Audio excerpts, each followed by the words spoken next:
صل على محمد وآل محمد وعجل فرجهم. رحم الله من قرأ الفاتحة.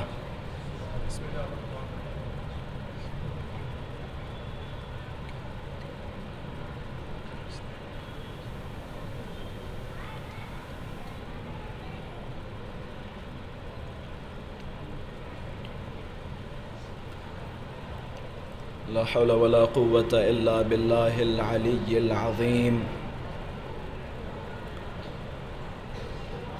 أعوذ بالله من الشيطان اللعين الرجيم. بسم الله الرحمن الرحيم.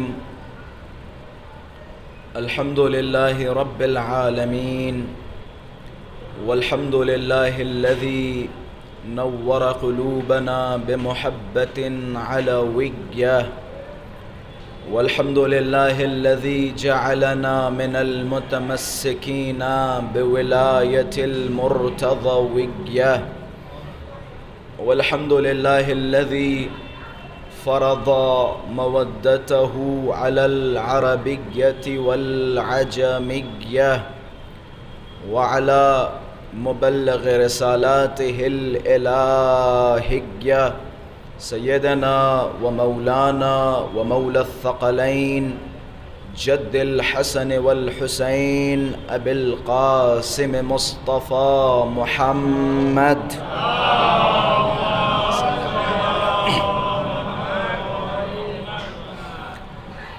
اللهم صل وسلم وزد وبارك على صاحب الدعوة النبوية والصولة الحيدرية والعصمة الفاطمية والحلم الحسنية والشجاعة الحسينية والعبادة السجادية والمعاصر الباقرية والآثار الجعفرية والعلوم الكاظمية والحجج الرضوية والجود التقوية والنقابة النقوية بل والهيبة العسكرية والغيبة الإلهية الحجة القائمية.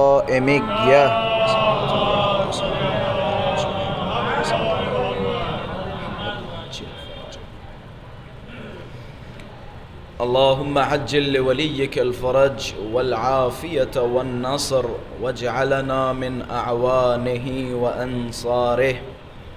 أما بعد، فقد قال الله تبارك وتعالى في محكم كتابه ومتقن خطابه. بسم الله الرحمن الرحيم. وَإِذِ ابْتَلَى إِبْرَاهِيمَ رَبُّهُ بِكَلِمَاتٍ فَأَتَمَّهُنَّ قَالَ إِنِّي جَاعِلُكَ لِلنَّاسِ إِمَامًا قَالَ وَمِنْ ذُرِّيَّتِي قَالَ لَا يَنَالُ عَهْدِ الظَّالِمِينَ. صدق الله العلي العظيم.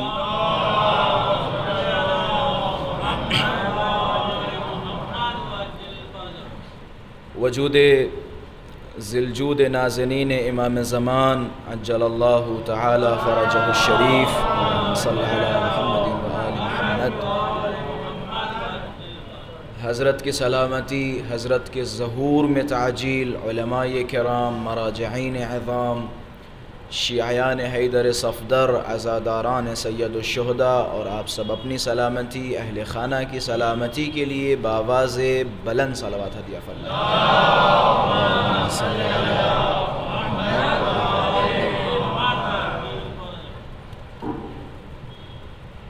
سلسلہ حجت خدا، سلسلہ امامت کی یہ 5ویں مجلس ہے. بحمد اللہ گزشتہ 4 دنوں اپنے ناقص مطالعات اور ناقص علم کے ذریعے بحث امامت سے مربوط چند باتیں، چند گزارشات آپ حضرات کی خدمت میں پیش کی۔ سلسلہ بحث امامت کا یہ آخری خطاب آپ حضرات کے درمیان، اس سے پہلے کہ میں اپنا خطاب شروع کروں، شکر گزار ہوں انجمن حیدری کے تمام ممبران کا، شکر گزار ہوں میرا روڈ کے تمام شیعیان حیدر کرار کا، جنہوں نے بہترین موقعیت فراہم کی، موقع دیا جو آپ حضرات کے سامنے میں معارف اہل بیت علیہم الصلاۃ والسلام کی بعض چیزیں عرض کر سکوں۔ یقیناً خطیب ہر جگہ جاتا ہے اور ہر جگہ سے کچھ تأثرات لے کے جاتا ہے، تو الحمدللہ آپ لوگوں کے درمیان سے میں روانہ ہو جاؤں گا، لیکن خداوند متعال کا شکر گزار ہوں کہ بہترین تأثرات لے کے جا رہا ہوں۔ سماعت صرف و صرف شور ہنگامے کو نہیں کہا جاتا ہے کہ چلائیں، خوب شور مچائیں۔ یقیناً مولا کے فضائل پہ داد و تحسین ہونی چاہیے، اس کا کوئی انکار نہیں، لیکن بعض اوقات کچھ معارف ایسے ہیں جو بغیر آواز بلند کیے ہوئے بھی خطیب یہ سمجھ جاتا ہے کہ سماعت بہترین ہے۔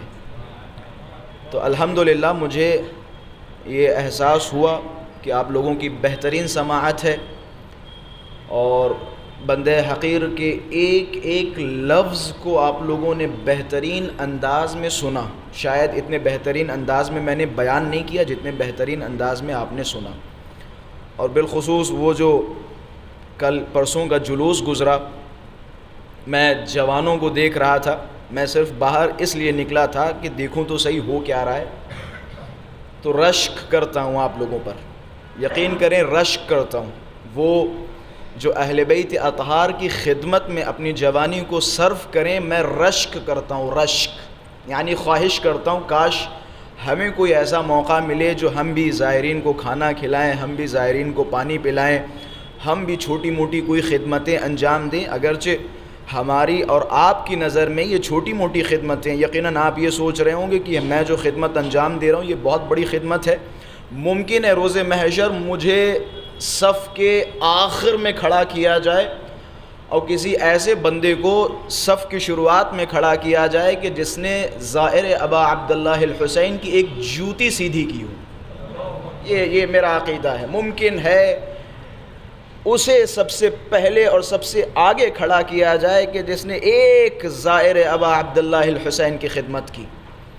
بس نیت یہ ہو کہ ہمارا مولا ہم سے راضی ہو، نیت یہ ہو کہ ہمارا آقا ہم سے راضی ہو۔ اس نیت کے ساتھ اگر آپ یہ جو خدمتیں انجام دے رہے ہیں، یقین جانیں روز محشر ان خدمتوں کا کوئی شے مقابلہ نہیں کر پائے گی۔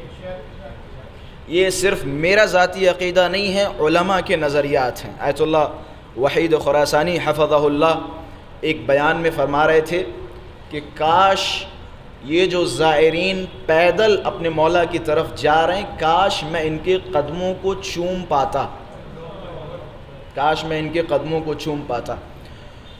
بہترین جوان کی پہچان کا طریقہ، بہترین جوان کون ہے اور کسے کہتے ہیں؟ رسول اللہ کے بڑے خوبصورت جملات ہیں، ایک صلوات پڑھیں تو وہ جملات عرض کریں۔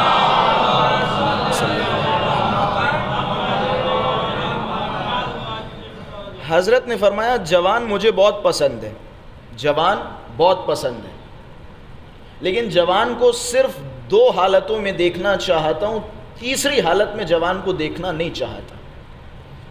عالماً او متعلماً، جوان یا سیکھ رہا ہو یا کچھ سکھا رہا ہو۔ اس سے مراد یہ نہیں ہے کہ مولویت پڑھ رہا ہو، علم دین سیکھ رہا ہو، نہیں آقا جان، کچھ بھی سیکھ رہا ہو یا سکھا رہا ہو۔ مثال کے طور پہ کوئی کام کر رہا ہو یا وہ کام سیکھ رہا ہو، بزنس کر رہا ہو یا بزنس سیکھ رہا ہو، منتہا جوان فری نہیں رہنا چاہیے۔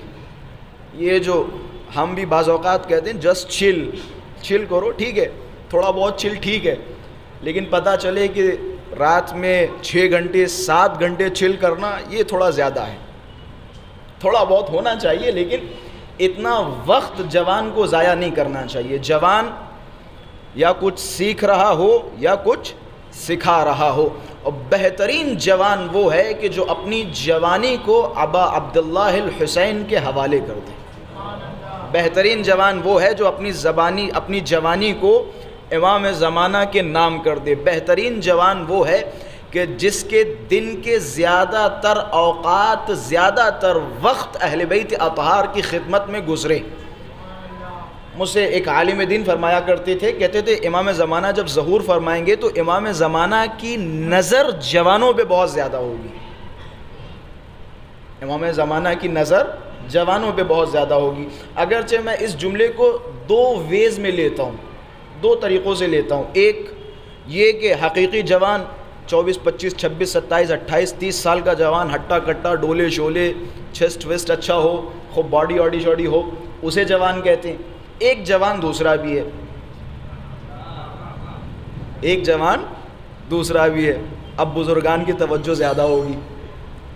دوسرا جوان وہ ہے کہ جسے قرآن نے جوان کہا ہے. ایک وہ جوان جسے ہم اور آپ جوان کہہ رہے ہیں، ایک وہ جوان جسے قرآن نے جوان کہا ہے. اصحاب کہف کی ایج کیا تھی؟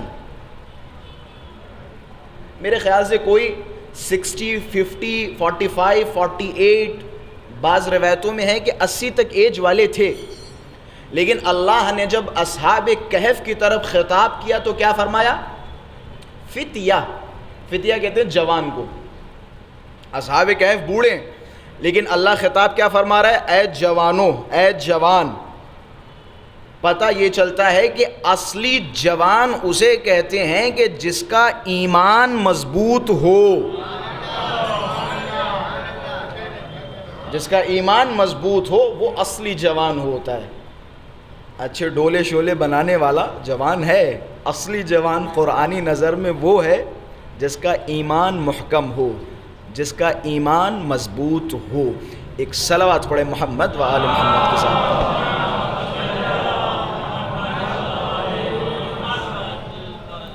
میں خصوصی شکریہ ادا کروں گا غازی بھائی کا، رضی بھائی کا، شباب بھائی کا، اور بھی بہت سارے نام جو مجھے نہیں پتہ ہیں. وہ حدیث بھی ہے کہ جو مخلوقات کا شکر ادا نہیں کر سکتا وہ خالق کا شکر ادا نہیں کر سکتا. یقیناً آپ لوگوں نے بہت ساری خدمتیں انجام دی ہوں گی، لیکن یہ وہ لوگ ہیں جو ماشاءاللہ سے ہمیشہ میرے پاس رہے اور چھوٹی چھوٹی سی ضرورتوں کو پورا کیا. اللہ اس پوری انجمن کو اور بالخصوص جو میں نے نام لیے ان سب کو سلامت رکھ اور ان کی سلامتی کے لیے بآواز بلند صلوات ہدیہ فرمائے.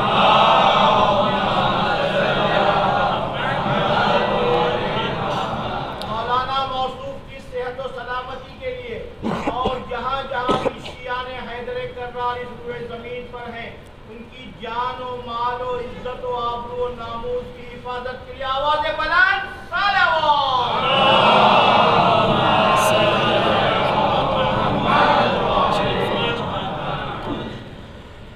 میں نے ایک سلسلہ شروع کیا تھا سلسلہ امامت پر، اور اس پر جہاں تک میں نے اپنے ناقص مطالعات کے ذریعے کوشش کی چند نکات آپ حضرات کے سامنے بیان کیے. اب کیونکہ آخری مجلس ہے، امامت کا سلسلہ پہلے امام سے شروع ہوتا ہے آخری امام امام زمانہ تک.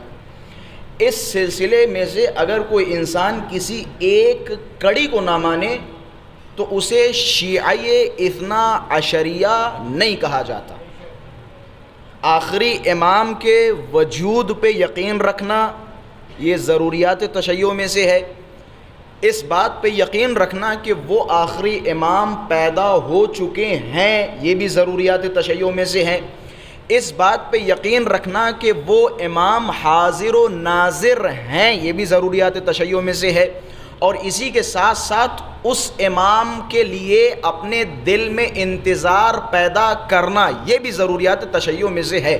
اب اگر کوئی انسان جو امام زمانہ کے وجود پہ یقین رکھتا ہو، امام زمانہ کی ولادت پہ یقین رکھتا ہو، امام زمانہ کے حاضر و ناظر ہونے پہ یقین رکھتا ہو، لیکن اس کے اندر انتظار کی کیفیت نہ ہو، تو وہ تھوڑا بہت اپنے عقیدوں کا جائزہ لے.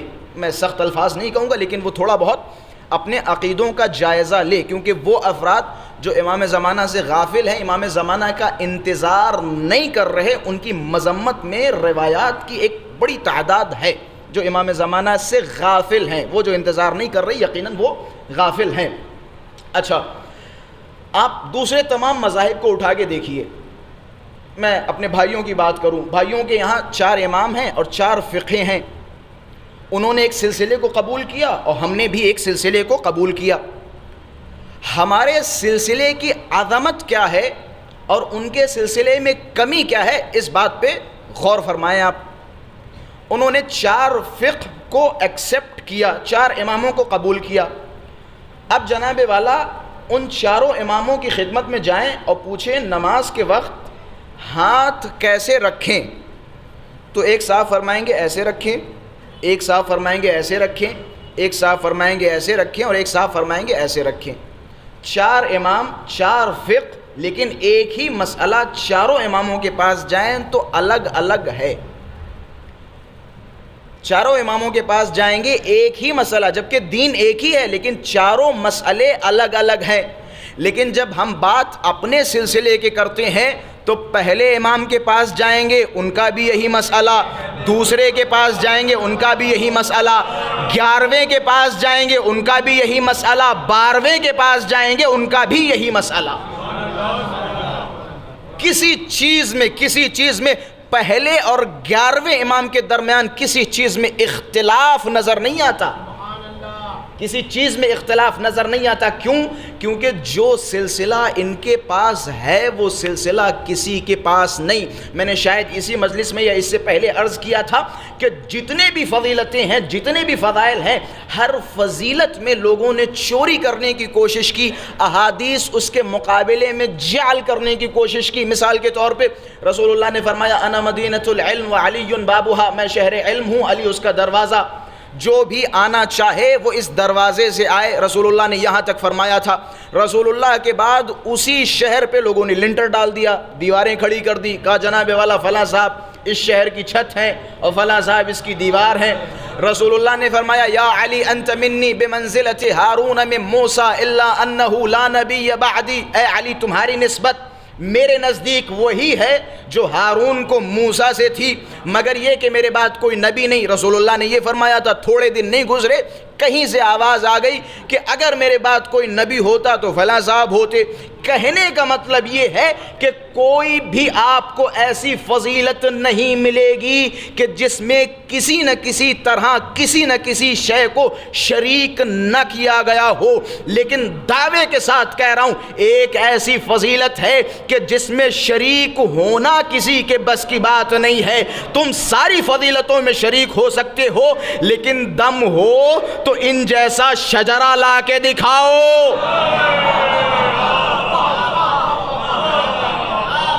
ایسا شجرہ،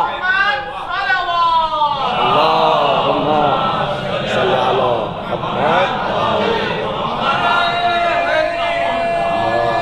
محمد، ایسا سلسلہ لا کے دکھاؤ۔ کسی میں دم ہے جو ایسا سلسلہ لا سکے؟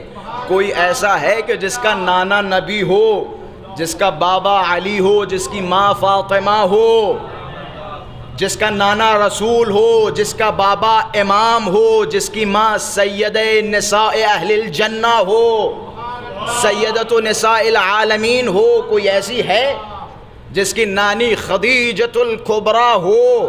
کوئی تو دکھاؤ، کوئی ایک نام دکھاؤ۔ امام نے یہی وجہ ہے، امام رضا علیہ السلام جب شہر خراسان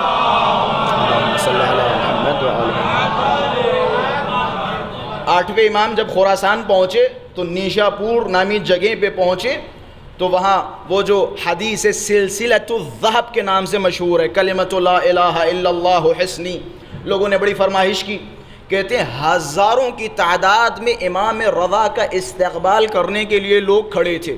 اگرچہ امام کے مخالف رہے، ہر طرح کے پروپوگنڈے امام کے سامنے کیے، لیکن وہ ایک مشہور و معروف جملہ ہے کہ اگر آپ کے پاس علم ہے تو 1000 پروپوگنڈے آپ کا علم مٹا دیتا ہے۔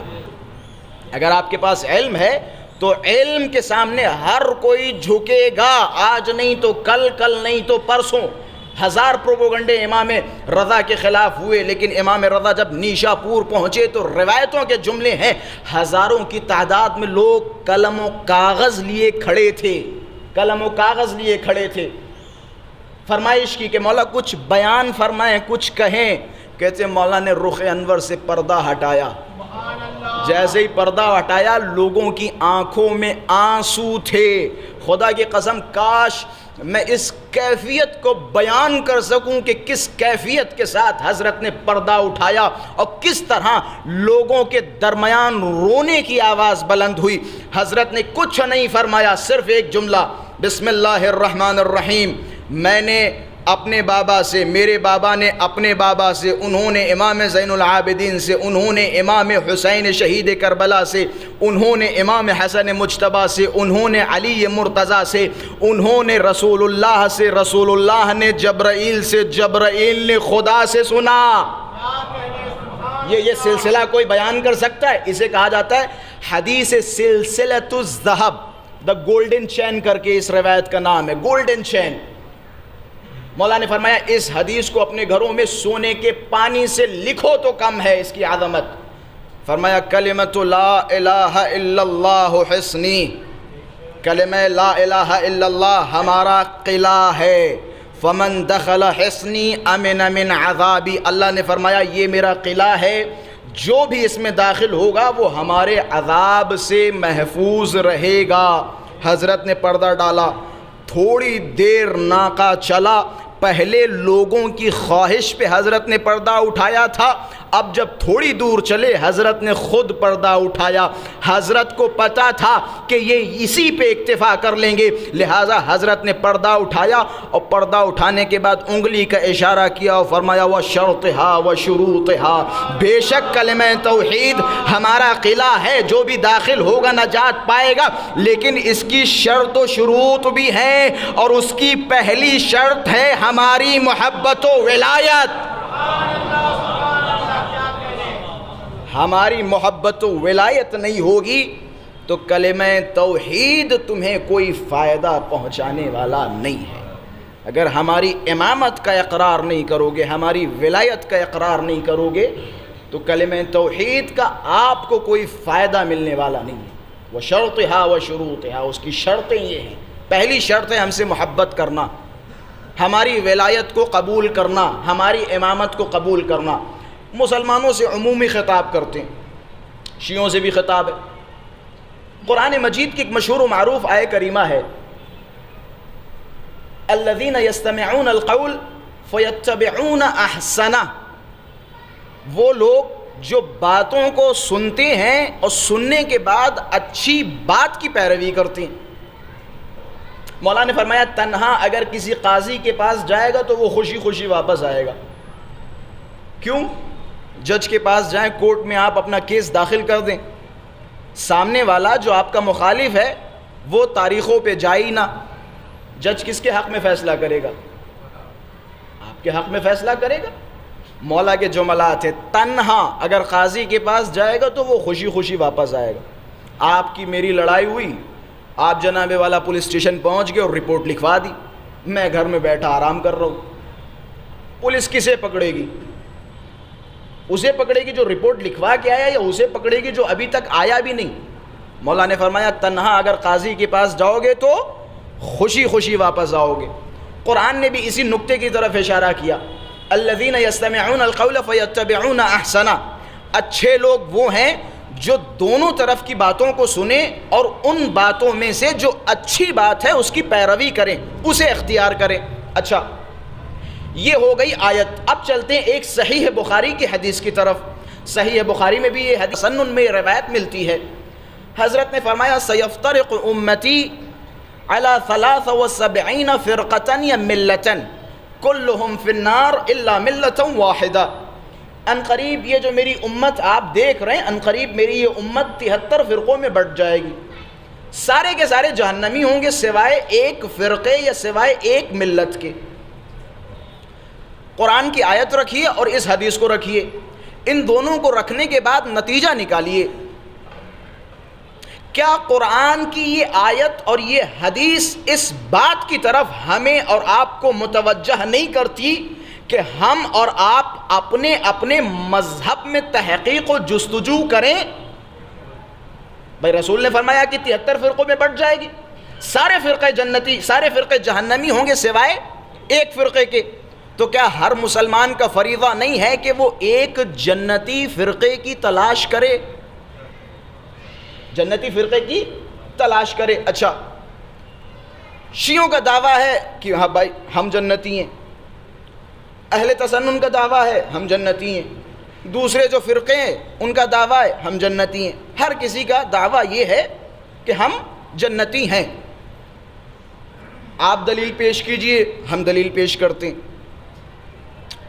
جب شیعوں کی خدمت میں یہ سوال آتا ہے تو شیعہ اپنی حقانیت کے لیے فرماتے ہیں کہ جہاں یہ حدیث ہے، یہی حدیث آپ ہی کی کتاب صحیح بخاری میں رسول اللہ سے نقل ہوئی. حضرت نے فرمایا من مات ولم یعرف امام زمانہ مات میتۃ جاہلیہ، جو مر جائے اور اپنے زمانے کے امام کو نہ پہچانے اس کی موت جاہلیت کی موت ہے. تحقیق جستجو ہر کسی کا فرض ہے.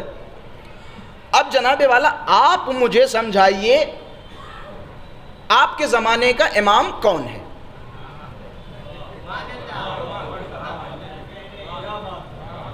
اچھا، یہ بھی میں اپنی طرف سے بیان کرتا چلوں، اور اس پہ ماشاءاللہ سے 2-3 دن مسلسل گفتگو ہو بھی چکی ہے. یہ بھی ایک نقطہ اسی گفتگو میں ایڈ کر لیجئے گا. سوال کا جواب آئے گا کہ جناب والا اس زمانے کا امام ہمارے لیے ہمارا قرآن ہے. یہ بھی باطل ہو جائے گا اسی حدیث سے. کیوں؟ غور کریں اسی روایت میں، امام زمانے ہی، ضمیر ہو پلٹ رہی ہے امام کی طرف. زمانے کا امام، قرآن تو ہر زمانے میں ایک ہی ہے. اگر آپ قرآن کہیں گے تو قرآن جو رسول اللہ کے زمانے میں تھا وہی قرآن آج بھی ہے. یہاں رسول اللہ کیا فرما رہے ہیں؟ اپنے زمانے کے امام، یعنی ہر زمانے میں الگ الگ کوئی امام ہوگا. قرآن تو ہر زمانے میں ایک ہی ہے. پتہ یہ چلتا ہے کہ یہاں امام سے مراد قرآن نہیں ہے بلکہ ایک پرسنالٹی ہے جو ہر دور میں الگ الگ ہوگی، ہر دور میں الگ الگ ہوگی. ایک یہ نقطہ اپنے ذہن میں رکھیے، میں اپنے مذہب کی حقانیت ثابت کر رہا ہوں، ایک یہ نقطہ اپنے ذہن میں رکھیے. ہمارا جواب ہے کہ بھائی ہمارا ایک امام زمان ہے. شیعوں کے علاوہ کوئی بھی فرقہ کسی امام کا انتظار نہیں کر رہا ہے. صرف ایک شیعہ ہیں جو کسی امام کے منتظر ہیں اور انتظار کر رہے ہیں. اچھا، ایک اور روایت آپ حضرات کے سامنے بیان کرتا چلوں، وہ بھی صحیح ہے بخاری سے. ان هذا الامر لا ينقضي حتى يمضي فيه 12 يفيهم 12 خلیفة یا 12 اماما. کہتے ہیں یہ جو دین عزیز ہے، یہ دین عزیز ختم نہیں ہوگا یہاں تک کہ ان میں 12 خلیفہ یا 12 اماموں کا گزر ہوگا. اب میری آپ سے گزارش ہے کہ 12 اماموں کے نام گنوا دیجئے. آپ کے پاس بھی جو خلافت ٹھیک ٹھاک ہے آپ کی نظر میں وہ خلافت راشدہ ہے، خلفائے ثلاثہ اور پھر امیر المومنین، خلفائے اربعہ. آپ 12 کے نام گنائیے. کیا پھر آپ وہ بنو امیہ کے بعض بندر، مثال کے طور پہ یزید کو بھی اسی سلسلے میں شامل کریں گے؟ یا پھر بنو عباس کے بعض بندر، حجاج جیسے لوگ جو اہل بیت اطہار کے کھلم کھلا دشمن تھے، انہیں آپ شامل کریں گے؟ 12 کا سلسلہ دکھائیے. روایت ہے بھائی کہ یہ ختم نہیں ہوگا جب تک 12 کا گزر نہیں ہوگا. آپ کے پاس تو 12 کا سلسلہ نہیں ہے، صرف ایک ہے کہ جن کا دعویٰ ہے کہ ہمارے پاس 12 کا سلسلہ ہے. اور 12 کے سلسلے میں کوئی ایسی شخصیت نہیں کہ جن سے آپ اظہار براءت کر سکتے ہوں. آپ کا بھی عقیدہ ہے کہ ان میں سے کسی کے خلاف آپ نے اگر زبان کھولی تو دنیا میں بھی لعنت ہوگی، آخرت میں بھی لعنت ہوگی. یہ سلسلہ شیعیان حیدر صفدر کے علاوہ کسی کے پاس نہیں. لہٰذا ہم اہل بیت اطہار کو فالو کرتے ہیں، امامت کے سلسلے کو قبول کرتے اور امامت کی آخری کڑی جسے امام حجت کی صورت میں ان کا انتظار کر رہے ہیں، ان کا انتظار کر رہے ہیں۔ ہم امام زمانہ کا انتظار کر رہے ہیں، امام زمانہ کا وجود ہے۔ میں نے اس سے پہلے بھی ایک روایت سنائی تھی امام زمانہ کے وجود کے حوالے سے، امام زمانہ کے اثر کے حوالے سے۔ امام زمانہ کا وجود ہے، امام زمانہ کا اثر ہے۔ امام زمانہ سے غفلت، یقین جانیں جتنا زیادہ ہم امام زمانہ سے غافل ہوتے رہیں گے اتنا ہی اپنے عقیدوں میں پست ہوتے رہیں گے، اپنے عقیدوں میں پست ہوتے رہیں گے جتنا امام زمانہ سے غفلت ہماری بڑھتی رہے گی۔ امام زمانہ سے غافل نہ ہوں، امام زمانہ سے کسی حال میں ہم سے غفلت نہ ہو۔ امام زمانہ سے غفلت یہی وجہ ہے، دیکھیں امام زمانہ ظاہر سی بات ہے، انتظار کیوں کہا جاتا ہے؟ امام زمانہ کا انتظار کرو، انتظار کرو، انتظار کرو، کیوں کہا جاتا ہے انتظار؟ کیونکہ انتظار تبھی ہوگا جب آپ کا امام زمانہ کے وجود پہ یقین ہو۔ وجود پہ یقین تبھی ہوگا جب آپ کے پاس امام زمانہ کی معرفت ہو۔ معرفت نہیں ہوگی تو وجود پہ یقین نہیں ہوگا، وجود پہ یقین نہیں ہوگا تو پھر انتظار کس کا؟ مثال کے طور پہ آپ کو بتا دیا جائے کہ کل اسی مسجد میں ایک فلاں صاحب آنے والے ہیں، فلاں صاحب آنے والے ہیں، اس مجمع میں سارے انتظار کریں گے لیکن سب کا انتظار الگ الگ ہوگا، سب کا انتظار ایک جیسا نہیں ہوگا، سب کا انتظار الگ الگ ہوگا۔ کس کا انتظار زیادہ ہوگا اور کس کا انتظار کم ہوگا وہ کس بات پہ ڈیپینڈ کرے گا؟ جس کے اندر آنے والی شخصیت کی معرفت زیادہ ہوگی اس کا انتظار زیادہ ہوگا، جس کے اندر آنے والی شخصیت کی معرفت کم ہوگی اس کا انتظار کم ہوگا۔ مثال کے طور پہ کل جو صاحب آ رہے ہیں اگر ان کے بارے میں آپ جانتے ہیں تو ٹھیک ہے، آپ کہیں گے ارے وہ فلاں صاحب آ رہے ہیں جو پچھلے سال بھی آئے تھے اور پچھلے سال انہوں نے ایسا ایسا بیان دیا تھا، ایسا ایسا کہا تھا۔ انتظار کی شدت معرفت کے مطابق ہوگی۔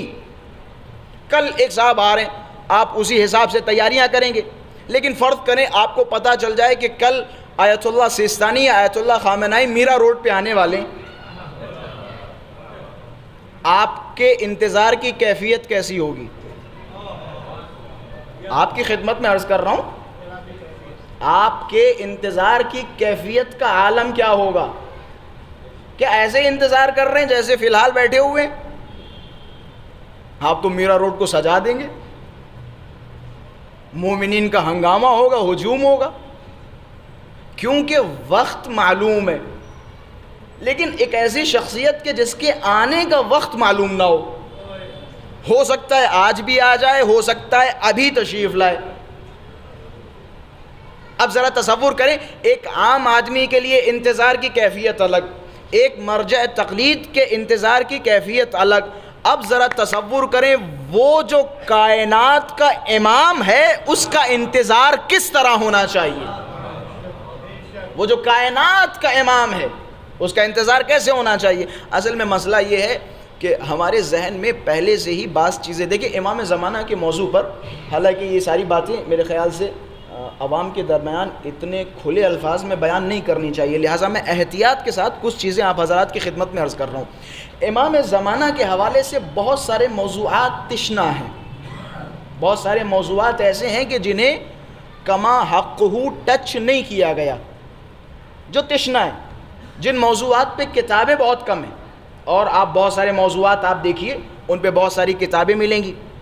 امام زمانہ کے حوالے سے مثال کے طور پہ امام زمانہ کس طرح آئیں گے یہ بھی موضوع ایک طرح سے تشنا ہے، امام زمانہ کے آنے کی علامتیں یہ بھی موضوع ایک طرح سے تشنا ہے، کیونکہ اس میں علامت حتمیہ بھی ہیں، غیر حتمیہ بھی ہیں۔ اگر میں عوامی سطح پہ گفتگو کروں تو بہت سارے لوگ ہیں کہ جن کے درمیان علامت حتمی اور غیر حتمی میں فرق مشخص و معین نہیں ہے۔ مثال کے طور پہ فلاں علامت واقع ہوگی تب امام زمانہ تشریف لائیں گے، فلاں پہ حملہ کرے گا تب امام زمانہ تشریف لائیں گے، عورتیں گھڑ سواری کریں گی تب امام زمانہ تشریف لائیں گے، یہ ایسا نہیں ویسا ہوگا تب امام زمانہ تشریف لائیں گے۔ یہ ساری کی ساری علامتیں ہیں۔ اب اگر آپ کو پتہ چل جائے کہ جناب والا اس علامت کے بعد امام زمانہ تشریف لائیں گے، تو پھر اس صورت میں آپ امام کا انتظار کریں گے یا پھر علامتوں کا؟ اگر آپ کو پتہ ہی چل جائے کہ فلاں علامت جب تک واقع نہیں ہوگی تب تک امام نہیں آئیں گے، تو اس صورت میں آپ کیا کریں گے؟ مزے کرو، فلاں علامت ظاہر ہو جائے، وہ اتنی جیسے ہی وہ علامت ہو فوراً سدھر جاؤ، تو اب امام آنے والے، اتنے دنوں میں اپنے آپ کو ٹھیک ٹھاک کر لو۔ میرا عقیدہ پتہ ہے کیا ہے؟ اب آپ اسے ذاتی عقیدہ کہیں یا ظاہر سی بات ہے علماء کے بھی نظریات ہیں، میرا عقیدہ ہے امام زمانہ کا ظہور بغتتاً، یہ روایت میں لفظ موجود ہے، امام زمانہ کا ظہور اچانک ہوگا، امام زمانہ کا ظہور اچانک ہوگا۔ ایت اللہ بہجت کا بھی جملہ میں نقل کرتا چلوں، آگے بہجت نے اسی علامت کے سلسلے میں فرمایا تھا، ہم علامتوں کا انتظار نہیں کر رہے ہیں۔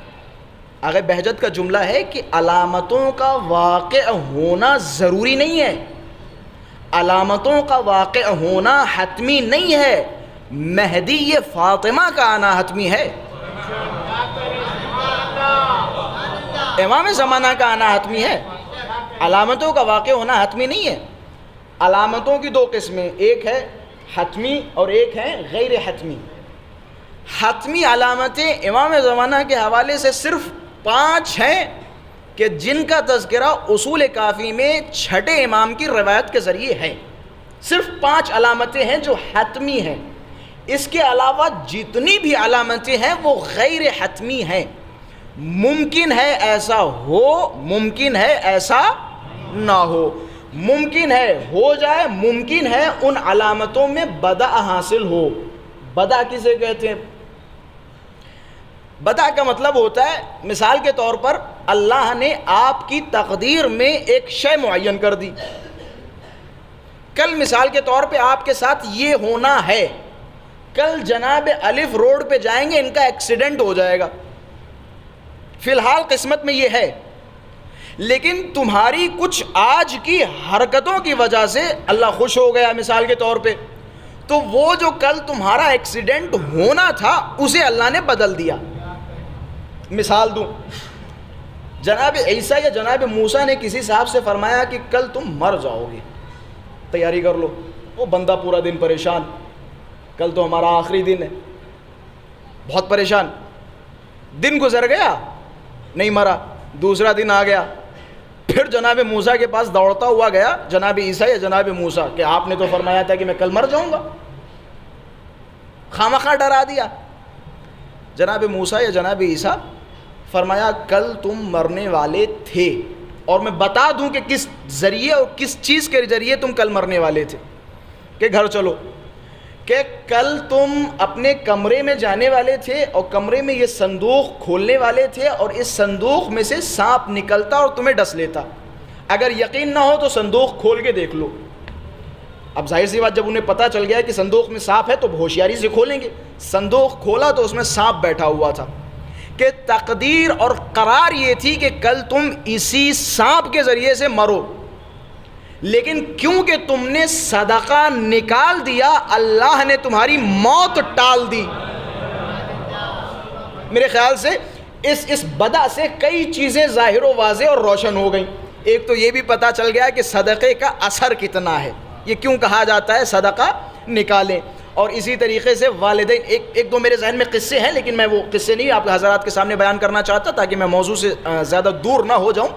جیسے ایک دو قصات میں ملتا ہے کہ والدین کی محبت، بندہ گھر سے والدین کی محبت لے کے گیا تھا، والدین کی شفقت لے کے گیا تھا، اس کی ماں نے اس کے حق میں دعا فرمائی تھی، لہٰذا بہت ساری بلائیں اس کی زندگی سے ٹل گئی، اسے کہا جاتا ہے بدع، یعنی اللہ نے ایک فیصلہ کیا پھر اس فیصلے کو بدل دیا کسی علت کی وجہ سے یا تمہارے ہی کسی کارنامے کی وجہ سے، اور اس پہ قرآن مجید کی آیت کی صورت میں دلیل بھی ہے، یمحو اللہ ما یشاء و یثبت، اللہ جو چاہے مٹا دے اور جو چاہے تمہاری تقدیر میں ثابت کر دے، یہ قرآن مجید کی آیت ہے میری بات کی تائید کے لیے۔ خلاصہ ہمارے یہاں ایک ہے علامت حتمی اور ایک ہے علامت غیر حتمی۔ میں نے بیان کیا تھا امام زمانہ کا آنا ضروری ہے، علامتوں کا واقع ہونا ضروری نہیں ہے۔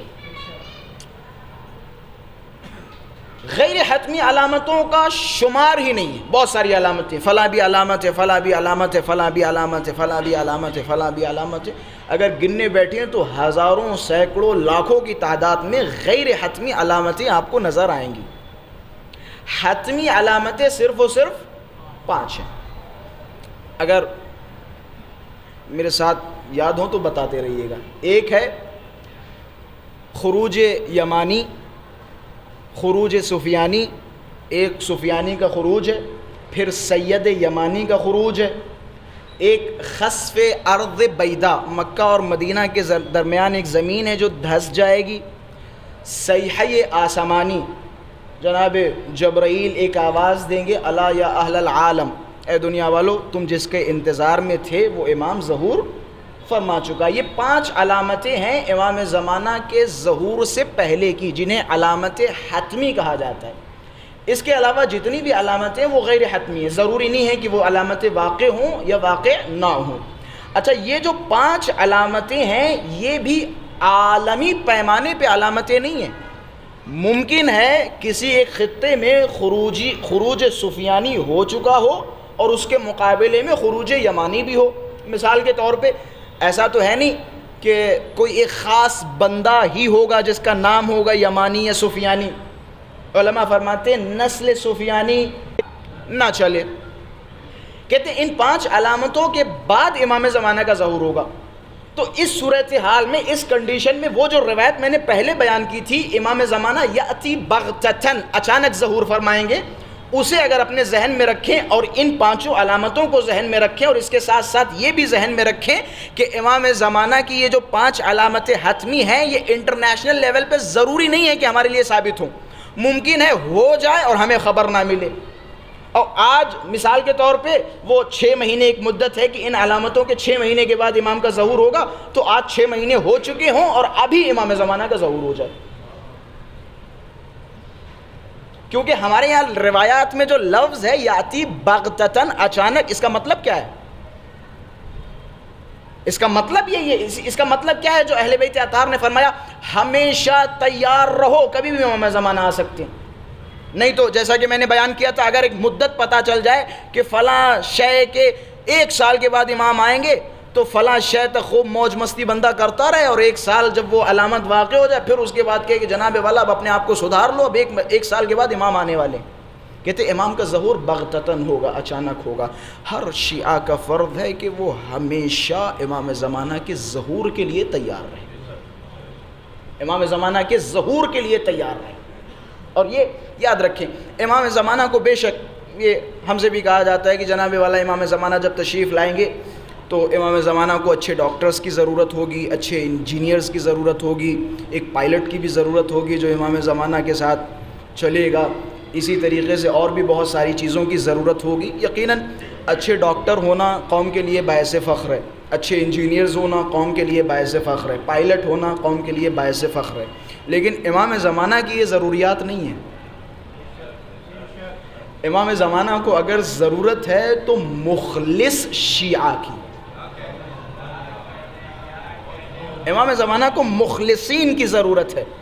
اگر آپ مخلص ہوں گے تو امام زمانہ کی صف میں ہوں گے، آپ اچھے ڈاکٹر ہوں گے، مخلص نہیں ہوں گے تو امام کی صف میں نہیں ہوں گے، آپ اچھے پائلٹ ہوں گے، مخلص نہیں ہوں گے، امام کی صف میں نہیں ہوں گے۔ مخلص ہونا شرط ہے، اور جب آپ مخلص ہوں گے تو امام آپ کے سر پہ 1 ہاتھ رکھیں گے، آپ کے اندر 40 لوگوں کی طاقت و قوت آ جائے گی۔ محمد وآل محمد صلوات۔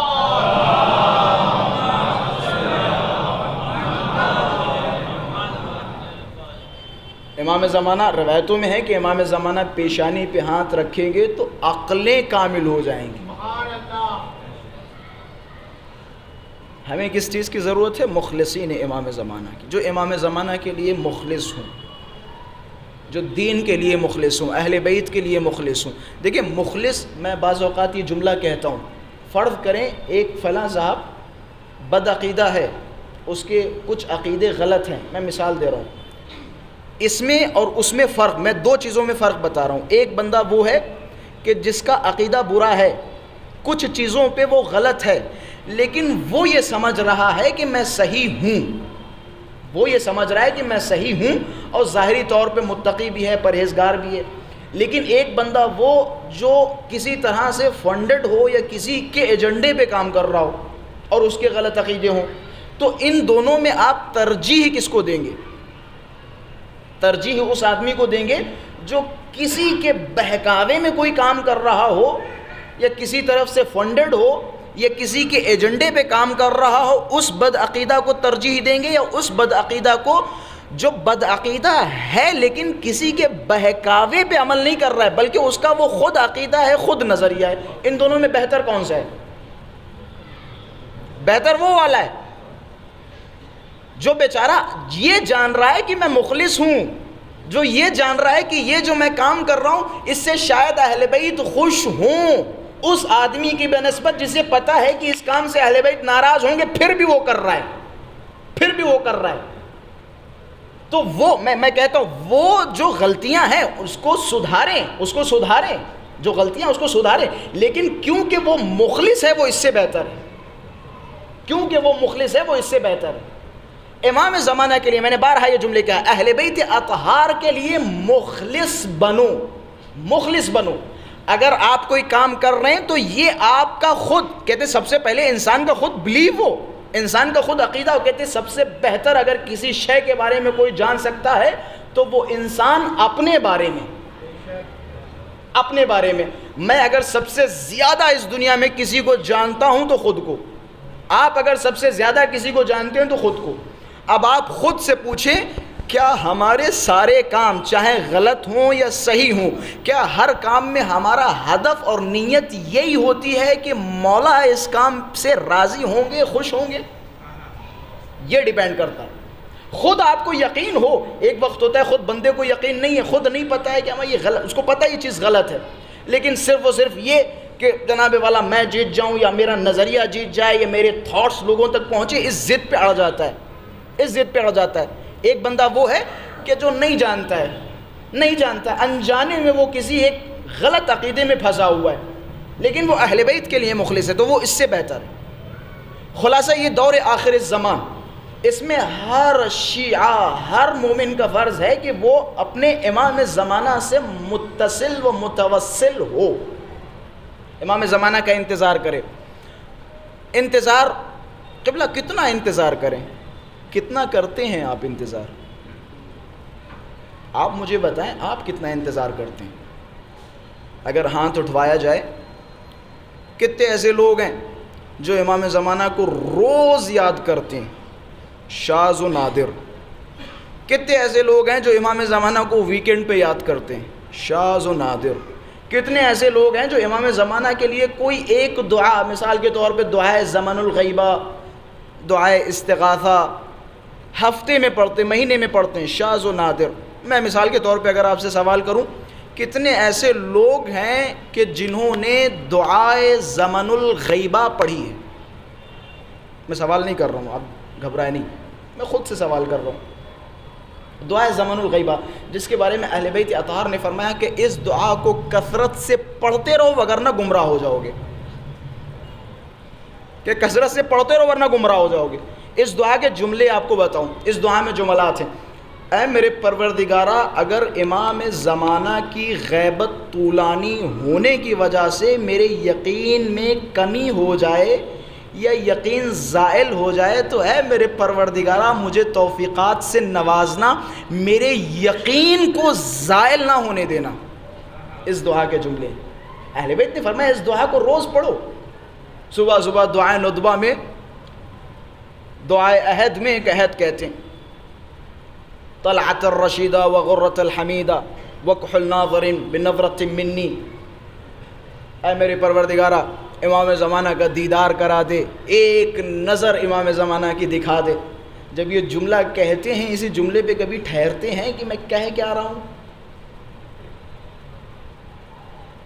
کبھی ٹھہرتے ہیں؟ یہ ہمیں پتہ چلتا ہے کہ میں خدا کی بارگاہ میں کیا عرض کر رہا ہوں۔ ان حال بینی وبینہ الموت الذی جعلتہ علی عبادک حتما مقضیا فاخرجنی من قبری معتذرا کفنی شاہرا سیفی مجردا قناتی یہ ہم کہتے ہیں نا دعائے عہد میں، اگر امام زمانہ کے آنے سے پہلے ہم مر جائیں اے میرے پروردگارہ، جب امام زمانہ تشریف لائیں تو ہمیں ہماری قبروں سے نکال اس حال میں کہ ہاتھوں میں تلوار ہو، سر پہ کفن ہو، اپنے مولا کے لشکر میں ہم شریک ہوں، شمار ہوں۔ انہی الفاظ کے ترجمے پہ کبھی غور کر کے ہم نے دعائیں پڑھی؟ نہیں کہ امام زمانہ سے غفلت نہیں تو کیا ہے؟ غفلت نہیں تو کیا ہے؟ کسی نے پوچھا امام سے کہ حضرت کا ظہور کب ہوگا؟ پوچھا مولا حضرت کا نام قائم کیوں ہے؟ اللہم صلی علی محمد و آل محمد وعجل فرجہ۔ پوچھا حضرت کا یہ نام کیوں ہے، یہ لقب کیوں ہے؟ حضرت نے فرمایا لأنہو، ہمیں تو تھوڑا بہت نظر آ رہا ہے، اب آپ کو نظر آ رہا ہے یا نہیں آ رہا ہے آپ جانیے۔ کیا یہ احساس نہیں ہوتا ہے کہ امام زمانہ کے موضوع پر بہت کم گفتگو ہو رہی ہے؟ امام حاضر ہیں۔ یوم ندعو کل اناس بامامہم، وہ دن کہ جس دن ہر انسان کو اس کے امام کے ساتھ بلایا جائے گا۔ کس کے ساتھ آپ کو بلایا جائے گا؟ کس کے ساتھ بلایا جائے گا؟ ہمیں تیسرے امام سے محبت ہے، پہلے امام سے محبت ہے، لیکن ہمیں ان کے ساتھ نہیں، امام زمانہ کے ساتھ کھڑا کیا جائے گا۔ امام زمانہ کی صف میں ہم کھڑے ہوں گے۔ آغا یہ معاونیان مشہد مقدس کے بہترین خطیب، ان کا ایک جملہ میں نے سنا تھا کسی ایک تقریر میں۔ ان کا جملہ تھا، آنکھوں میں آنسو تھے، رو رو کے یہ فرما رہے تھے، اے شیعیان حیدر صفدر، اے شیعی حیدر کرار، جتنا احترام آپ امام حسین کی زری کا کرتے ہیں، جتنا احترام آپ جلوسوں کا کرتے ہیں، جتنا احترام آپ علم کا کرتے ہیں، جتنا احترام آپ مجلسوں کا کرتے ہیں، جتنا احترام آپ اہل بیت کی زیارتوں کا کرتے ہیں، اتنا احترام اگر خود امام زمانہ کا کر لیا ہوتا تو حضرت کا ظہور ہو چکا ہوتا۔ گھروں میں جا کے اس جملے کو سوچئے اور سمجھئے۔ جتنا اہتمام، بے شک عزاداریوں کا اور اہتمام ہونا چاہیے، لیکن جتنا ہم ان تمام چیزوں کا اہتمام کرتے ہیں، کیا امام زمانہ کے لیے اس کا تھوڑا سا بھی اہتمام کیا؟ کیا آپ نے کبھی ایک مجلس برگزار کی جس میں آپ نے خود خطیب سے کہا ہو کہ موضوع امام زمان ہونا چاہیے؟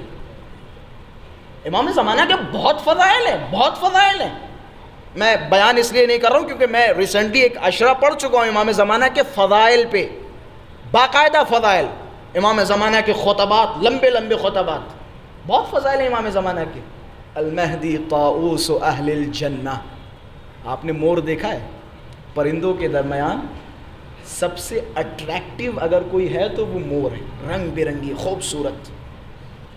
یہ رسول اللہ کے جملے ہیں کہ جنت میں جہاں اتنے نبی ہوں گے، اتنے امام ہوں گے، وصی ہوں گے، سب ہوں گے، اس جنت میں امام مہدی کی مثال ٹھیک ویسی ہے جیسے پرندوں کے درمیان مور کی ہے۔ المہدی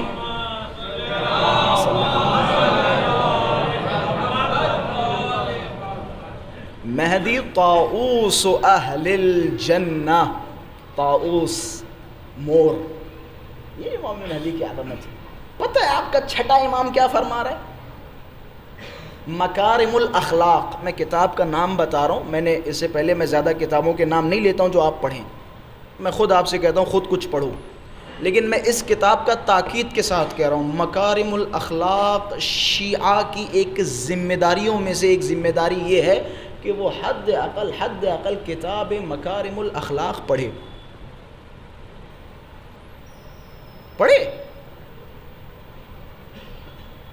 مکیال المکارم پڑھے، شیعوں کا فرض ہے۔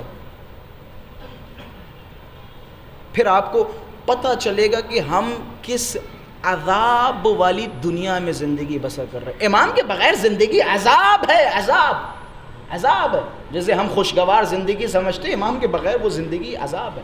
ہم یتیم ہیں، یتیم آل محمد ہیں، ایتام آل محمد ہیں۔ خدا را شاید تھوڑی زیادہ باتیں ہو گئیں، امامت کا سلسلہ ختم نہیں. چھٹا امام، میں نے تھوڑے دن پہلے ایک مجلس پڑھی تھی جس میں 11 اماموں کی خواہشات امام مہدی کے لیے، ہر امامس کی الگ الگ خواہش، کسی امام نے یہ فرمایا، کسی امام نے یہ فرمایا. امام صادق کے پاس پہنچا تو چھٹے امام نے فرمایا لو ادرکتہ لخدمتہ ایام حیاتی. کس کی خواہش ہے یہ؟ امام صادق. حضرت فرما رہے ہیں اگر میں امام مہدی کو درک کرتا، دیکھتا، ان کے زمانے میں ہوتا، لخدمتہ ایام حیاتی، تو ایک عمر ان کی خدمت کرتا. یہ عظمت ہے ہمارے امام زمانہ کی. امام زمانہ کی ابھی غیبت نہیں آئے. سدیر صیرافی کہتے ہیں میں امام صادق کے گھر پہ گیا، میں نے دیکھا امام صادق بیٹھے گریہ فرما رہے ہیں، رو رہے ہیں کہ ان کی حالت ایسی ہے کہ جیسے کوئی ماں اپنے بچے کو کھو دے، اس کے فراق میں بیٹھ کے گریہ کرے. روایت ہے، آنکھوں سے دیکھی روایت. جملے کیا ہے؟ رو رہے، دونوں ہاتھ زانوں پہ فرما رہے ہیں سیدی غیبتک نفد رقادی وضیعت علی مہادی. اے میرے سید، اے میرے سردار، آپ کی غیبت نے میری نیندیں اڑا دی ہیں. امام زمانہ ابھی تشریف نہیں لائے. گویا یہ امام صادق ہمیں اور آپ کو تعلیم دے رہے ہیں، سکھا رہے ہیں کہ زمانے غیبت میں کیسے امام کو یاد کرنا. ہم امام زمانہ کے لیے ایران و عراق میں اس چیز کی میں بہت داد دیتا ہوں. ایران و عراق میں امام زمانہ کی طرف لوگ متوجہ ہیں، باقاعدہ وہاں جلسات ہوتے ہیں، جلسے استغاثہ بے امام زمانہ. امام زمانہ کی خدمت میں روز جمعہ دعائے ندبہ کے بعد باقاعدہ روتے ہیں، ہاتھوں کو بلند کرتے ہیں، یبن الحسن عجل ولیک عجل فرجک، اس طریقے کی دعائیں ہوتی ہیں. جگہ جگہ امام زمانہ کا تذکرہ ہوتا ہے، لیکن ہمارے اس فرہنگ میں امام زمانہ کا تذکرہ کم ہوتا چلا جا رہا ہے. خدا را امام زمانہ سے غفلت نہ برتیں. دعائیں پڑھیں، وہ دعائیں جو اہل بیت علیہم الصلوۃ والسلام نے تعلیم دی ہیں، ان دعاؤں کو اپنی زبان پہ تکرار کریں. ایک صلوات پڑھیں محمد و آل محمد کے ساتھ.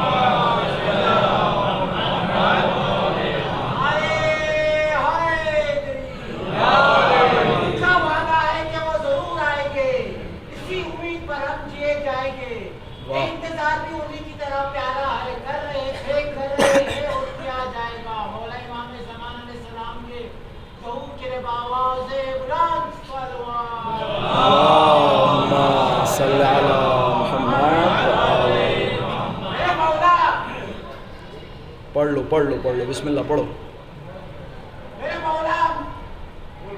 بھول گئے؟ ایک اور نعرہ لگا لیں.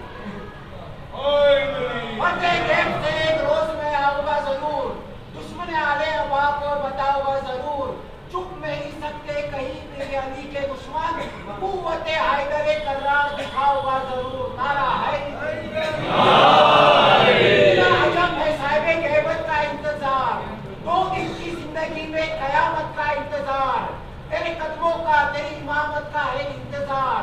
عیسیٰ علیہ السلام کو ہے نماز جماعت کا انتظار.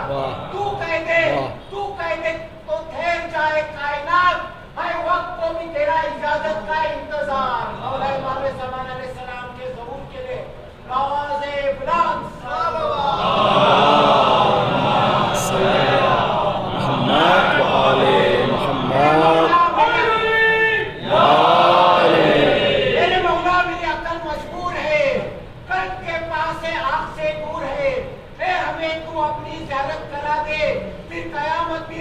آ جائے تو ہمیں منظور ہے. مولا امام زمان علیہ السلام کے ظہور کے لیے آواز بلند اللہم صلی علی محمد و آل محمد.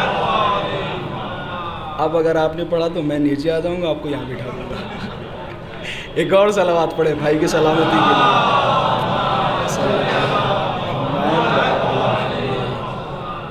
چلیں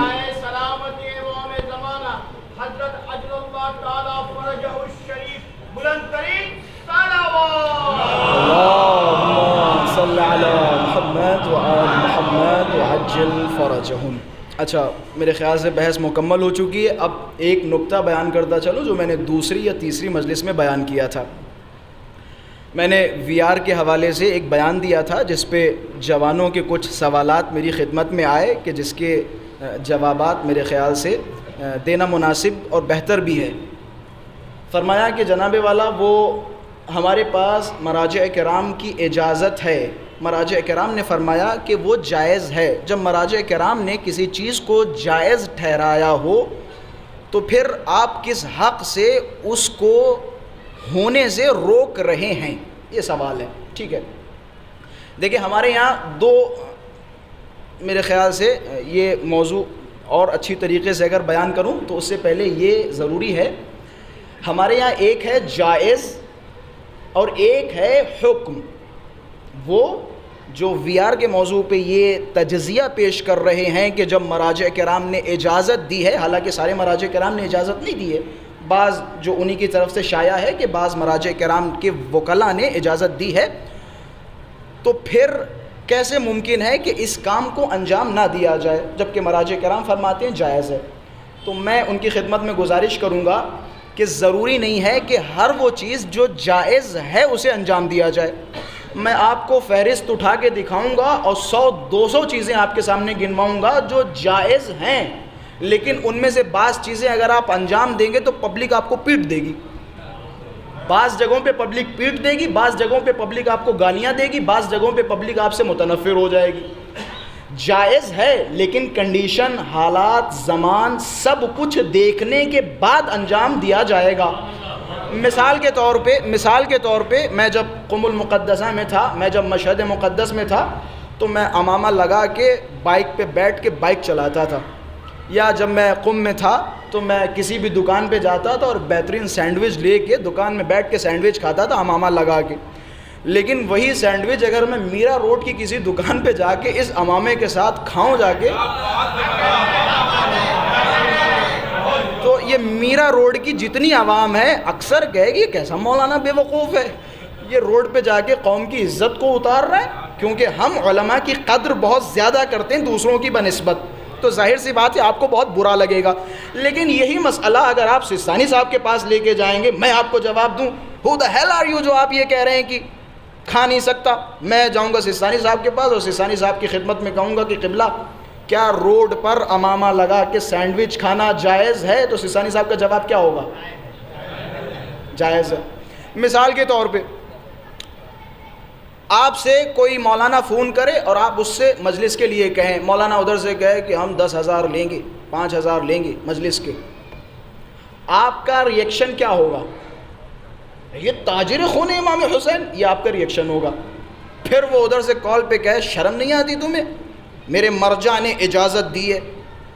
سستانی صاحب کا فتویٰ آپ کے سامنے پیش کرے گا کہ سستانی صاحب نے فرمایا ہے کہ جائز ہے مجلسیں طے کر کے پڑھنا، جائز ہے، ویب سائٹ پہ دیکھیے جائز ہے، لیکن اگر آپ انجام دے رہے ہیں تو پورے معاشرے کی نظر میں برا ہوگا اور لوگ آپ کی مذمت کریں گے۔ کیوں؟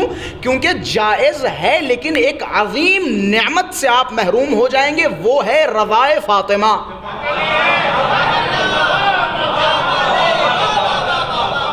وہ ہے رضائے فاطمہ، وہ ہے رضائے سیدہ۔ وہ اگر آپ یہ چیز عام کر دیں گے تو پھر عزاداری میں پیسوں کی بو آنے لگے گی، تو اس لیے آپ کے لیے بالکل ضروری ہے کہ آپ یہ کام انجام نہ دیں، اور یہی وجہ ہے علماء فرماتے ہیں کہ آپ یہ حرکتیں نہ کریں، شعراء یہ کام نہ کریں، خطبہ یہ کام نہ کریں، ذاکری یا خطابت کے پیسے طے نہ کریں، جس کی جو مرضی ہو وہ دے دے، اگرچہ مراجع کرام جائز بتا رہے ہیں۔ اب جناب والا وہ جو مجھ سے کہہ رہے ہیں کہ قبلہ آپ نے کیوں فرما دیا جبکہ مرجع اجازت دے رہا ہے یا مرجع فرما رہا ہے جائز ہے، ٹھیک ہے جائز ہونا اور ہے، لیکن مرجع نے یہ نہیں فرمایا کہ آپ دکھاؤ، یہ دکھانا مستحب ہے، اس کا بڑا ثواب ہے اور اس کے بڑے فائدے ہیں، یہ نہیں فرمایا مرجع نے، کہ ٹھیک ہے جائز ہے، اشکال نہیں ہے، اشکال نہیں ہے۔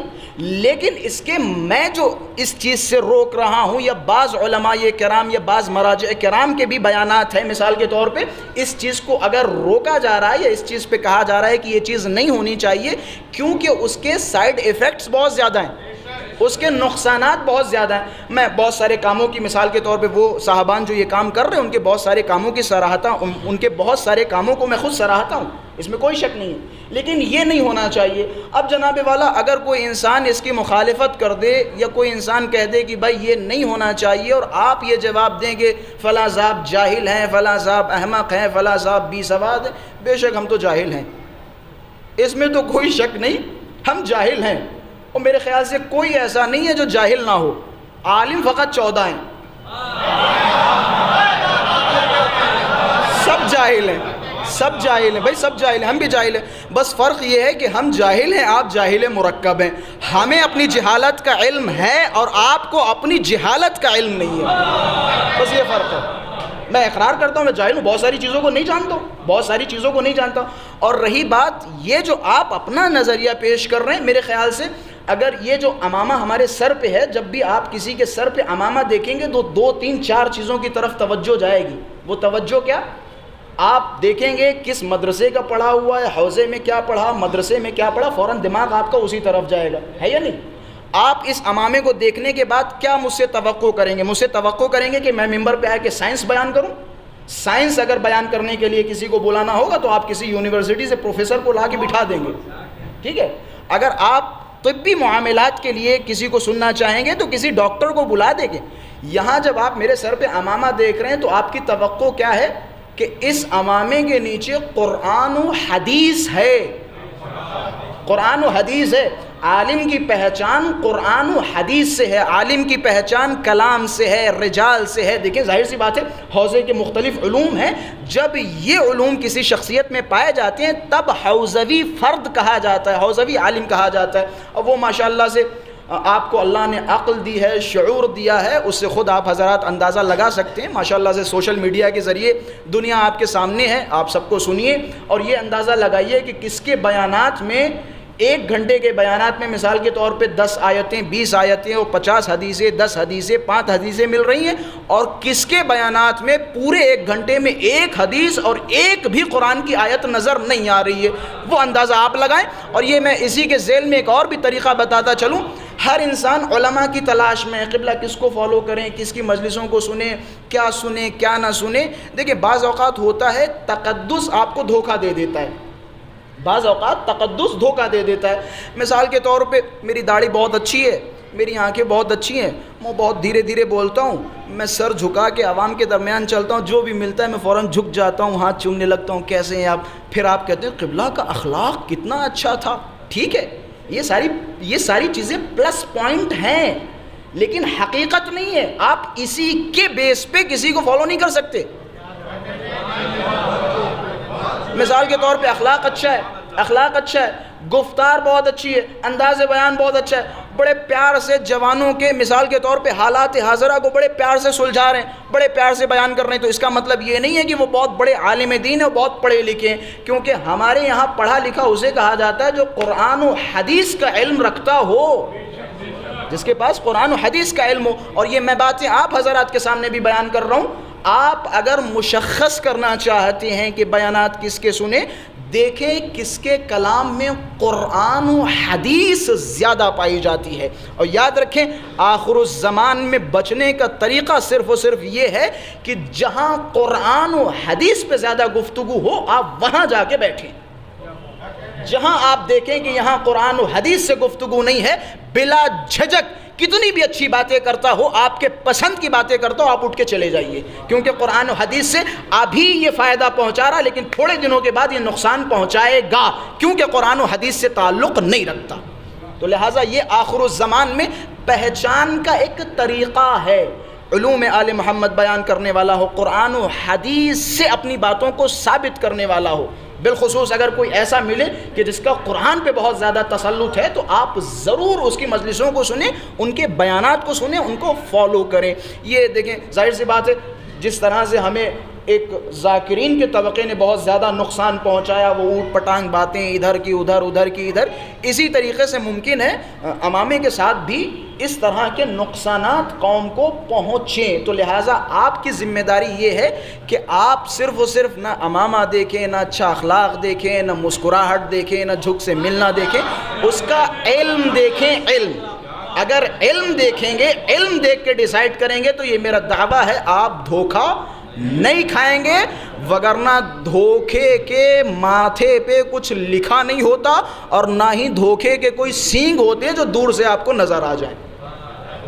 دھوکے کے اگر سینگ ہوتے تو جنگ نہروان میں علی کے مقابلے میں ماتھوں پہ اتنے بڑے بڑے دھبے لیے کھڑے نہ ہو جاتے اگر دھوکے کے سینگ ہوتے۔ دھوکے کے اگر سینگ ہوتے تو پھر یہ خوارج جیسا ایک بڑا طبقہ علی کو چھوڑ کے کنارے نہ کھڑا ہو گیا ہوتا۔ تو لہٰذا انسان کو پہچاننے کا طریقہ ہے اس کا عقیدہ، اس کا بلیف، اس کا قرآن و حدیث سے تمسک۔ یہ طریقہ آخر الزمان میں اپنائے رہیں گے تو کوئی دھوکہ نہیں کھائیں گے، نہیں اپنائیں گے تو آپ سمجھیے فوقعت الواقعہ، جدھر جا رہی ہے گدھے کی بھیڑیں اور منمیدونم کیا وہ کیا کہتے ہیں، بھیڑ کا ریوڑ، بھیڑ چال۔ تو یہ بھیڑ چال نہیں، اپنی آنکھوں کو کھولیں اور چشمہ لگائیں، وہ چشمہ لگائیں جو چھٹے امام و پانچویں امام نے دیا ہے، اس چشمے کو لگائیں، پھر انشاءاللہ آپ دھوکہ نہیں کھائیں گے۔ ایک صلوات پڑھیں محمد و آل محمد کے ساتھ۔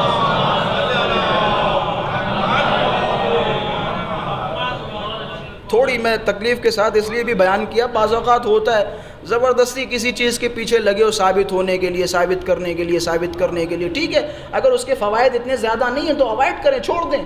اب زبردستی کبھی کبھی انسان کی انانیت کسی چیز میں اڑ جاتی ہے کہ جناب والا ہم یہ ثابت کر کے رہیں گے، ہم یہ ثابت کر کے رہیں گے۔ خدا کی قسم میں اپنا نظریہ بیان کر رہا ہوں اور یہ مت سوچیے کہ میں اپنی تعریف میں بیان کر رہا ہوں، میرے اندر تعصب بالکل نہیں ہے۔ اگر مجھے کل آپ کہیں کہ جناب آپ نے اپنی مجلس میں یہ غلط پڑھا تو میں دوسرے دن ممبر پہ بیٹھ کے خود بیان کروں گا کہ یہ چیز میں نے غلط پڑھی، اور مجھے کوئی ڈر نہیں ہے، کوئی خوف نہیں ہے، کوئی ہچکچاہٹ نہیں ہے۔ کیوں؟ کیونکہ ہم عالم نہیں ہیں، ہم جاہل ہیں، بہت ساری چیزوں کا علم ہمارے پاس نہیں ہے، ہم یہ دعویٰ نہیں کر سکتے۔ ہم تو یہ کہتے ہیں کہ 2 4 5 حدیثیں ہم نے سمجھی ہیں، ہم تو یہ دعویٰ کر رہے ہیں قرآن کی بعض آیتوں کو ایسے ہی ترجمے کی حد تک سمجھا ہے۔ ہم کہاں دعویٰ کر رہے ہیں مثال کے طور پہ کہ ہم نے حدیثوں کو سمجھا؟ تو لہٰذا اپنی غلطی قبول کرنا ایک اچھے انسان کی اچھی صفت ہے۔ کبھی بھی مناظر بعض اوقات ہوتا ہے کہ فلاں صاحب، ارے فلاں صاحب کو ملوا دو، 1 گھنٹہ بٹھا دو، دیکھو فلاں صاحب کو توڑ کے نہ رکھ دیا تو یہ نام مت کہنا، فلاں صاحب کو ہرا نہ دیا تو میرا نام بدل دینا۔ یہ جس کا نظریہ ہے وہ کبھی حق پہ نہیں پہنچ پاتا ہے، کبھی حق پہ نہیں پہنچ پاتا ہے۔ آپ کسی اہل سنت سے بھی بات کریں تو اہل سنت سے اس لیے جا کے بات کریں کہ ہم اپنی دلیلیں رکھ رہے ہیں، آپ اپنی دلیلیں رکھیے۔ ان دونوں دلیلوں میں سے جو اچھی دلیل ہوگی، اگر آپ یہ ثابت کر دیں کہ آپ کا مذہب مذہب حق ہے، ہم چھوڑ دیں گے مذہب اپنا۔ آپ ثابت کر دیجئے آپ کا مذہب مذہب حق ہے، یقین کریں میں چھوڑ دوں گا مذہب۔ اگر ثابت کر دیں کہ مذہب حق ہے میں چھوڑ دوں گا، تعصب نہیں ہونا چاہیے۔ بھائی ہم سارے کے سارے 1300 کچھ سال ہو گئے، ہمیں نہیں پتہ، وہاں ہم بھی کتابوں کے ذریعے سے ہی ساری چیزوں کو ایک دوسرے سے سن رہے ہیں، بیان کر رہے ہیں۔ اب اگر کوئی ہمیں کوئی بہترین دلیلیں پیش کرے، مجھے مطمئن کرے جو عقل کے مطابق ہوں، قرآن و سنت کے مطابق ہوں، میں چھوڑ دوں گا۔ ثابت تو کریں، وہ الگ بات ہے۔ جدھر علی ہیں ادھر حق ہے۔ ایک صلوات پڑھے محمد والے محمد کے ساتھ۔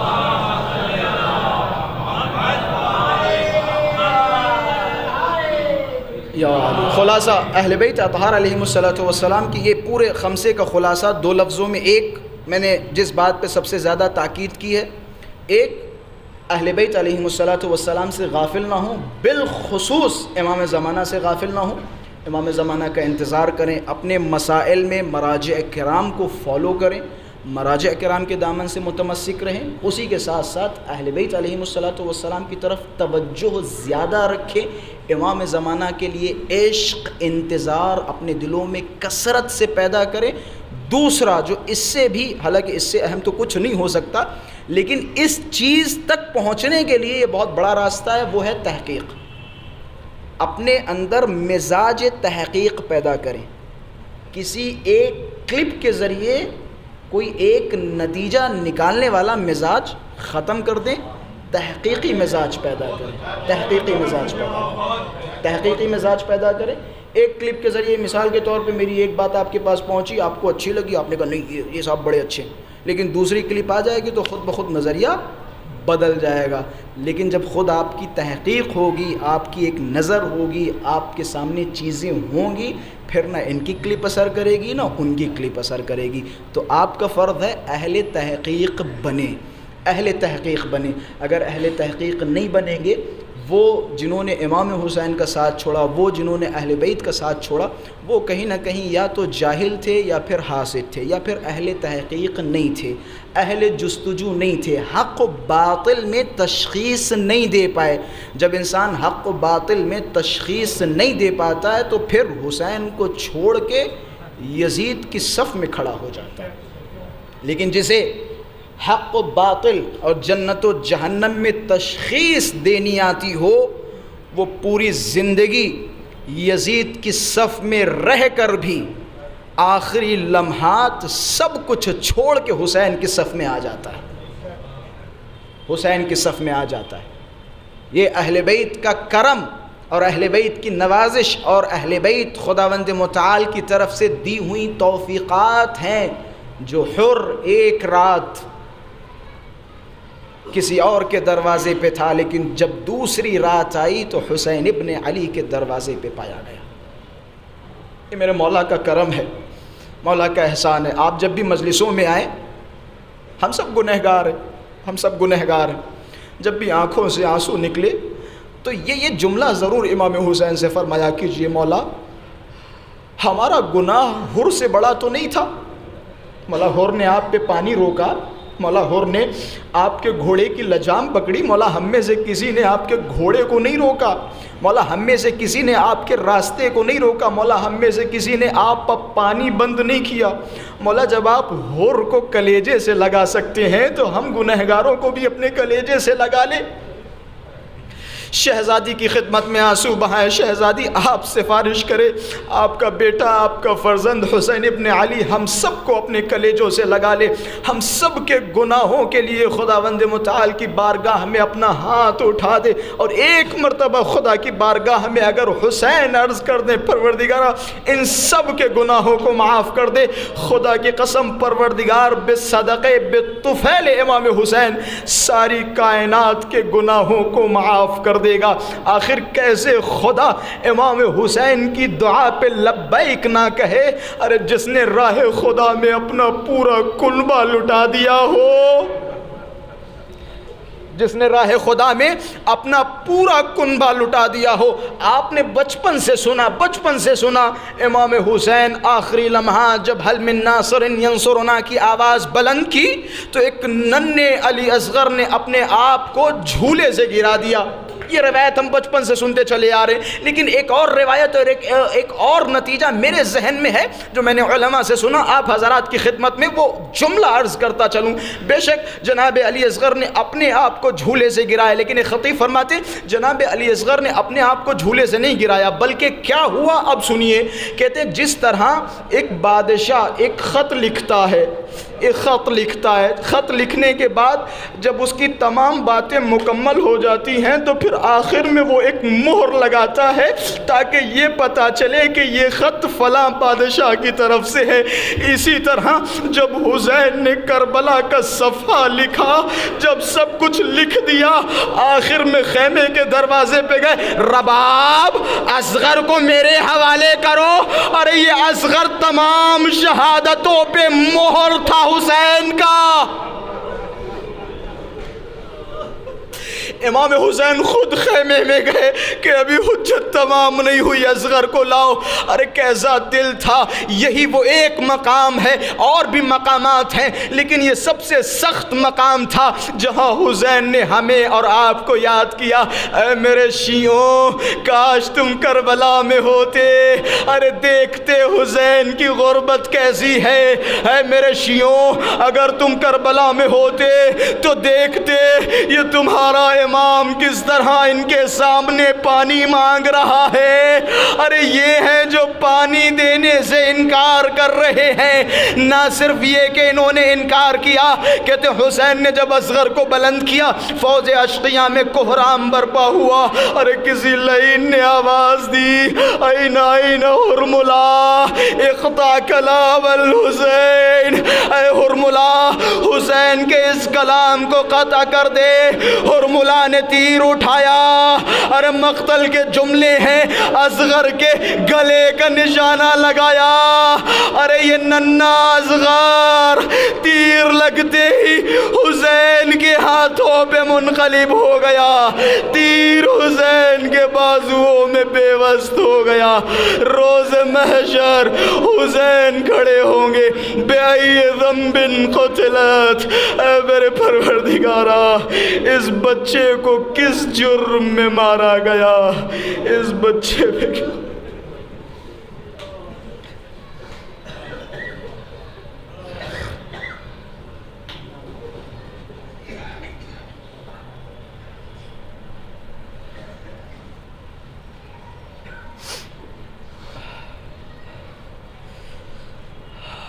الا لعنت اللہ علی القوم الظالمین، انا للہ و انا الیہ راجعون، رضا بقضائہ و تسلیما لامرہ. پروردگارہ ہماری اس مختصر عبادت کو قبول فرما. پروردگارہ ہم سب کی توفیقات خیر میں اضافہ فرما. پروردگارہ جہاں کہیں شیعیان حیدر کرار ہیں ان سب کی جان مال عزت و آبرو کی حفاظت فرما. پروردگارہ ہم سب کی توفیقات خیر میں اضافہ فرما. پروردگارہ یہاں بیٹھے تمام مؤمنین کی معرفتوں کو بلند و بالا فرما. پروردگارہ یہاں بیٹھے تمام مؤمنین کرام اور اس کے علاوہ جو مؤمنین کرام ہیں ان سب کی جان مال عزت و آبرو کی حفاظت فرما. پروردگارہ ہم تمام جوانوں کو توفیق عمل صالح عطا فرما. پروردگارہ قوم کے جوانوں کو سلامت رکھ. پروردگارہ قوم کی بیٹیوں کو سلامت رکھ. پروردگارہ جو بھی نادار ہیں، جو بھی فقیر ہیں، بحق اہل بیت اطہار ان کے فقر کو دور فرما. پروردگارہ جو بھی بے روزگار ہیں انہیں روزی عطا فرما. ہم سب دونوں ہاتھوں کو بلند کر کے پروردگارہ امام زمانہ کے ظہور میں تعجیل فرما. ہم سب کو مولا کے اعوان و انصار میں شمار فرما.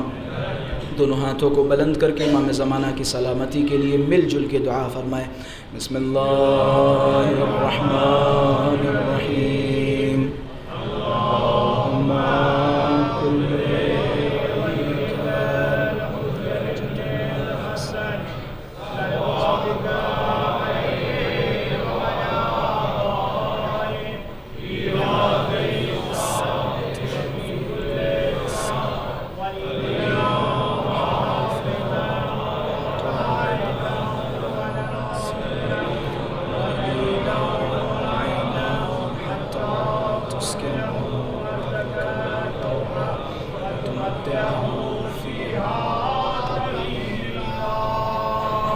آپ حضرات سے گزارش ہے ایک مرتبہ سورہ حمد، 3 مرتبہ سورہ اخلاص کی تلاوت فرما کر بالخصوص انجمن